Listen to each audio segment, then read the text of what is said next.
نبوت کے 12ویں سال اللہ تعالیٰ نے رسول اللہ صلی اللہ علیہ وسلم کو معراج کرائی۔ پاک ہے وہ ذات جس نے اپنے بندے کو راتوں رات مسجد حرام سے مسجد اقصی تک کی سیر کرائی، جس کے گرد ہم نے برکت دے رکھی ہے تاکہ اسے ہم اپنی نشانیاں دکھائیں۔ بے شک وہ خوب سننے والا، خوب دیکھنے والا ہے۔ اس راہ سے مراد ہے راتوں رات نبی کریم صلی اللہ علیہ وسلم کا مکے سے بیت المقدس تشریف لے جانا، اور معراج سے مراد ہے عالم بالا میں تشریف لے جانا۔ یہ واقعہ جسم اور روح سمیت پیش آیا۔ واقعہ معراج کا خلاصہ یہ ہے کہ آپ اس شب عتیم یا ہجر کعبہ میں آرام فرما رہے تھے۔ اس وقت آپ بیداری اور نیند کی ملی جلی حالت میں تھے۔ ایسے میں جبرائیل علیہ السلام تشریف لائے۔ انہوں نے آپ کے سینہ مبارک کو چاک کیا اور آب زمزم سے دھو کر ایمان اور حکمت سے بھر دیا۔ پھر آپ کے سامنے سواری کے لیے براق لایا گیا، جو گھوڑے سے قدرے چھوٹا سفید رنگ کا جانور تھا۔ اس کی تیز رفتاری کی وجہ سے اسے براق کا نام دیا گیا۔ اس کا قدم جہاں تک نظر جاتی تھی وہاں پڑتا تھا۔ اس پر سوار ہو کر آپ بیت المقدس تشریف لے گئے، مسجد اقصی میں داخل ہوئے، 2 رکعت نماز ادا کی، اس میں تمام انبیاء کی امامت کرائی۔ پھر جبرائیل علیہ السلام آپ کے پاس 2 برتن لائے، ایک میں شراب تھی، دوسرے میں دودھ۔ آپ نے دودھ پسند فرمایا۔ اس پر جبریل علیہ السلام نے کہا، آپ نے فطرت پائی، آپ کو ہدایت نصیب ہوئی اور آپ کی امت کو بھی۔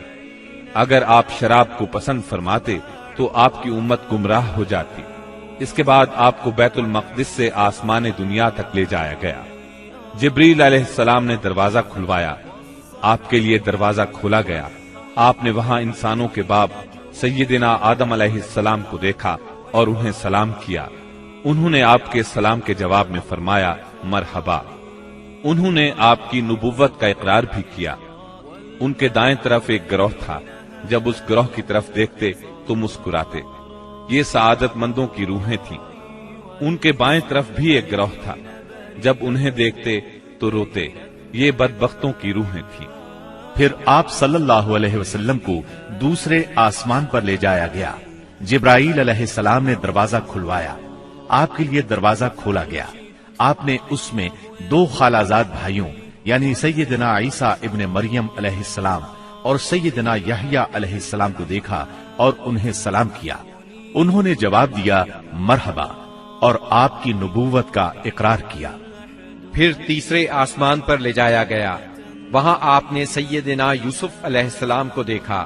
انہیں آدھا حسن دیا گیا تھا۔ آپ نے انہیں بھی سلام کیا۔ انہوں نے جواب میں کہا مرحبا۔ پھر آپ کی نبوت کا اقرار کیا۔ پھر آپ کو چوتھے آسمان پر لے جایا گیا۔ وہاں سیدنا ادریس علیہ السلام کو دیکھا اور آپ نے سلام کیا۔ انہوں نے سلام کا جواب دیا مرحبا اور آپ کی نبوت کا اقرار کیا۔ پھر 5ویں آسمان پر لے جایا گیا۔ وہاں سیدنا ہارون علیہ السلام کو دیکھا اور انہیں سلام کیا۔